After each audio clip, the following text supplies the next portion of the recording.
Congratulations, you're able to float independently, and we're moving on to the final stage, stage 4, in the freedom to float technique. Now we want to get you away from the steps and show you how to find your feet independently anywhere in the pool when you choose.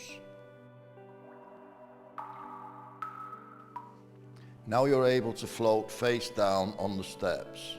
It's important that we show you how to release yourself from the steps and stand up independently. Being able to find your feet from a floating position is quite easy with the steps that Edward's going to demonstrate to you now. So Edward, if you put your goggles on, and let's get back to the floating position, the posture stretch, starting off with your hands on the step and your body extended nice and long. Again, his body won't float and his arms won't float until he's got the breath. Head down, allow your arms to float. Float face down. When you get down, Edward, I want 2 very small starfish. So head down, stretch the body out, and very slowly going to float your arms out to shoulder width, arms and feet out,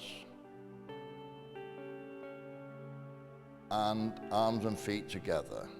Slow it down, arms and feet out, arms and feet together. Okay, and hands down and lift. What we're doing here, we're linking Edward's arms and legs to his brain. Up till now he's been floating head down.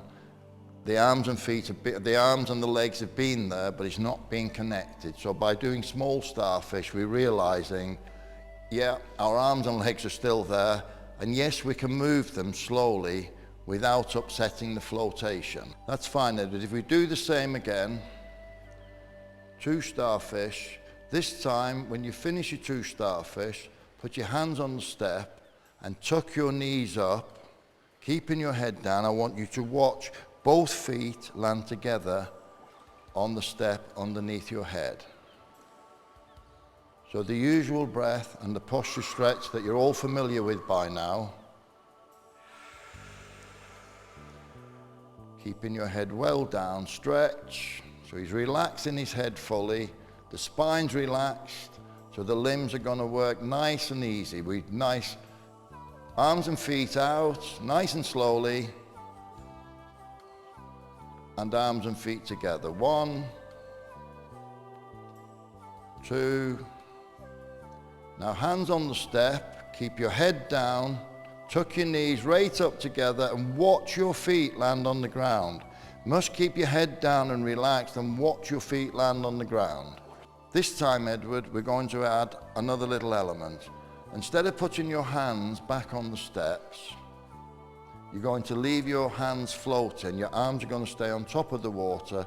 Tuck your knees up and put your feet on the ground. This is a little bit more difficult, and you may need a buddy to assist you at this point, which we'll demonstrate shortly. A little bit more difficult because you're not putting your hands back on the steps. You're becoming more independent. You leave your arms floating, leave your head down, tuck your knees up, feet on the step, without touching the step.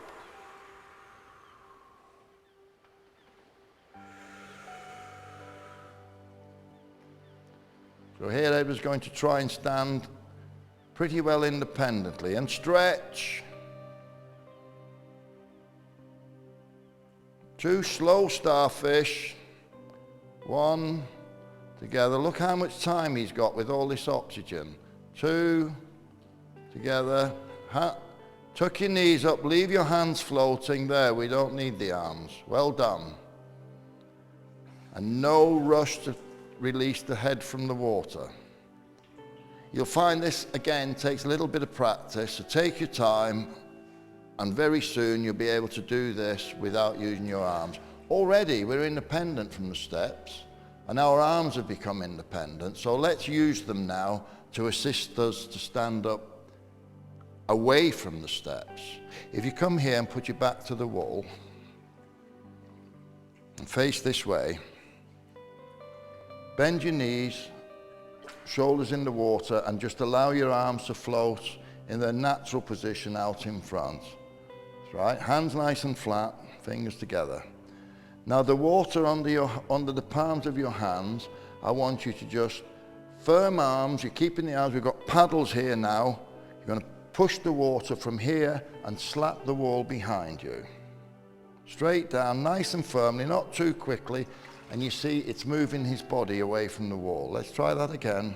Take this easy. The first few times you try this, you'll be surprised at how much movement it gives the body off the wall. So a little bit less forceful this time, Edward. Just pushing, slapping the wall behind you so it moves the body forwards. Great. You can practice this as many times as you like till you feel confident with it. At this stage now, we're going to take this into the flotation. When Edward tucks his knees up, he's going to swing his arms behind him. So Edward, instead of standing up in this position with your chin down, you'll be standing up in this position with your chin down, but your arms are going to be behind you. Again, we'll start off on the steps where most of you will be feeling much safer. If you can put your hands on the next step down, Edward, give yourself a little bit more room this time. Stretch your feet back, point your toes, spine nice and straight, so he's almost ready to float. Shoulders down in the water a little bit more.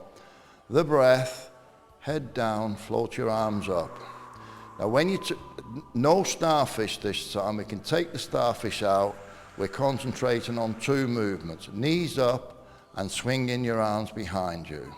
It's this stage, many of you, and we'll show you shortly, will need a buddy to assist you. Stretch.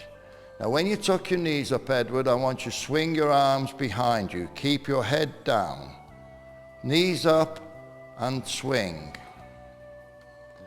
So he's kept his head down. Steps got in the way a little bit. Well done. Let's try that again. Again, take your time.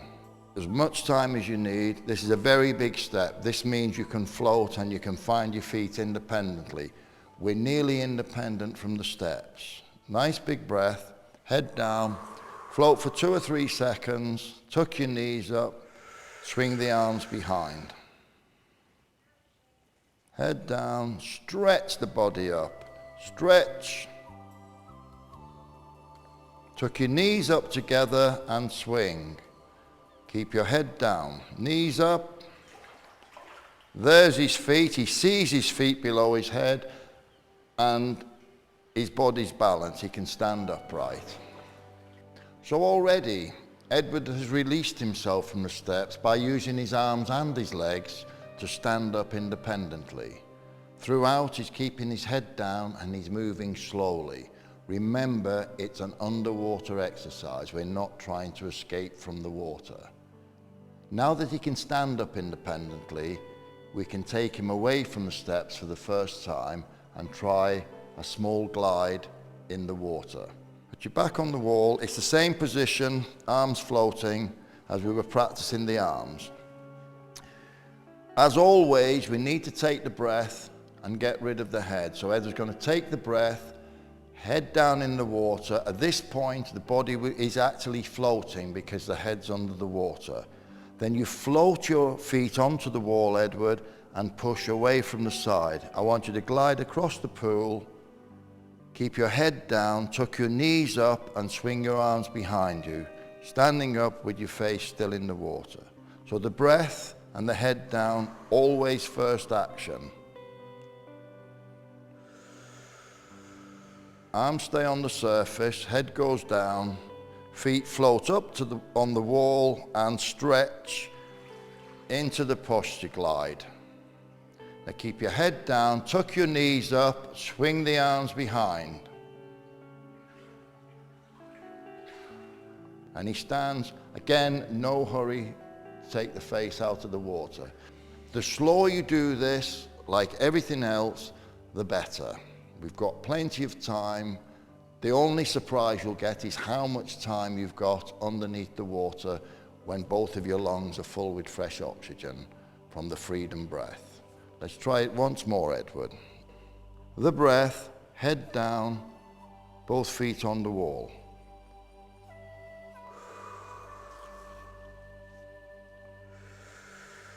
Head down first. We keep the feet together. We want to be streamlined. Up on the wall, high on the wall, so we're pushing over the surface of the water. Tuck your knees up, swing, and change direction. Walk around the other way. No hurry.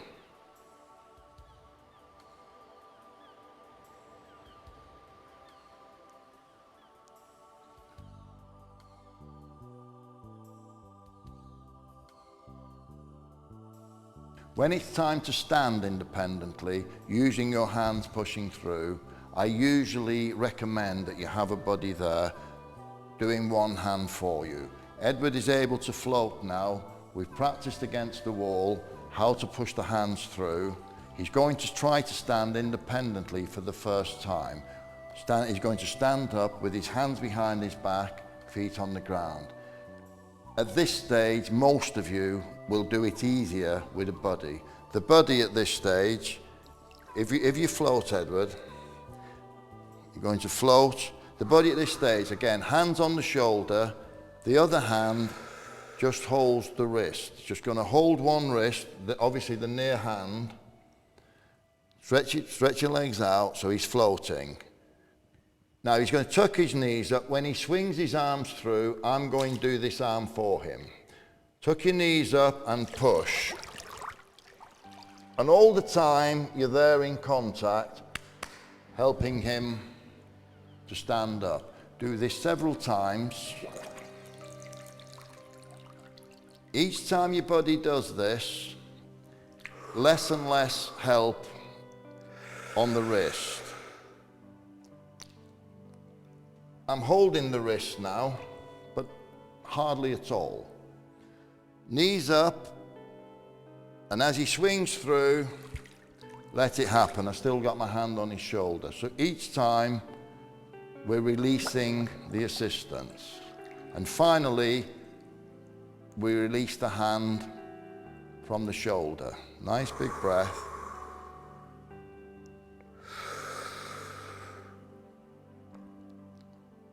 As your confidence grows, you know your friend is still there, but he can release his hand, knees up and swing. And hey presto, you're independent, partly due to your buddy. All right, when you're ready to float across the pool for the first time, again you might use a buddy. I'd like to emphasize that buddy's not there to do it for you, and they never assist you by holding you up. You do it yourself. The buddy's there just to let you know you have an assistant should you need one. So Edward, again, the breath, I'm going to push and glide, and you just keep the hand gently on the shoulder.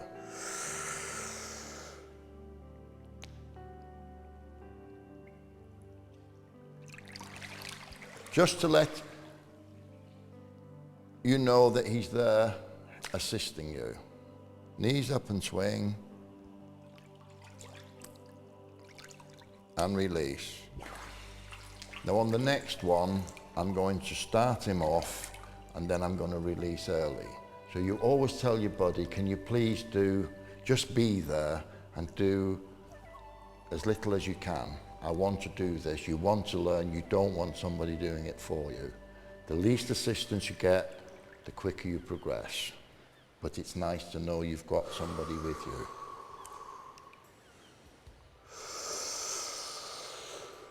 Head down.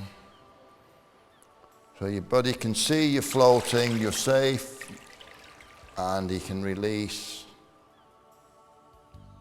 and leave you to do it by yourself. But he's there at hand should you need. Knees up and swing. Well done, Edward. When you've completed Module 4, you've completed the series of the Freedom to Float.